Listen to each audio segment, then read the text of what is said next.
Anuranjita, a lot of it boils down to identification of talent and cross functions. Is there something, how much of the energy goes in that identification process, or, is there any thought that you would like to? Sure. Thanks, Shamini, and thanks, Shamek, for great inputs. Shamini, I'll take the liberty of starting with one of my favorite quotes, which is from a book called Prophet, and I've often quoted this in a discussion where we're talking about young, upcoming generation, because leadership is a matter of definition. I don't refer to leadership as saying, oh, you need to be in a C-suite.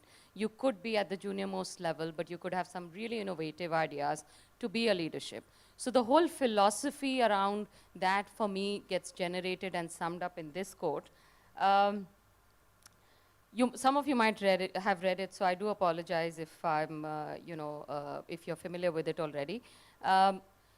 It's about On Children from Kyle Gibran, which says, your children are not your children. They are the sons and daughters of life's longing for itself. They come through you, but not from you. And though they are with you, they yet do not belong to you. You may give them your love, but not your thoughts, for they have their own thoughts. You may house their bodies, but not their soul, for their soul dwells in the house of tomorrow, which you cannot visit, not even in your dreams. And to me, this sums up beautifully the development philosophy or the identification philosophy which we practice in Citi.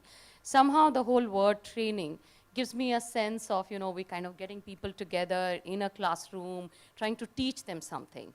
I think with the young leaders and the way they have grown up is very different, and they're socialized very differently than probably my generation. So it does start with identification, and it actually starts at the time we acquire talent, where we're looking for certain competencies. And some of the key ones for us have been, people who can look at the big picture. With senior people, you rely on, the vast experience they've had, and hence they have a great judgment skill. With people who haven't been as experienced, we rely on their ability to piece the puzzle together. And looking at this big picture, bringing the right judgment on the table to various problems or initiatives that that an organization might have.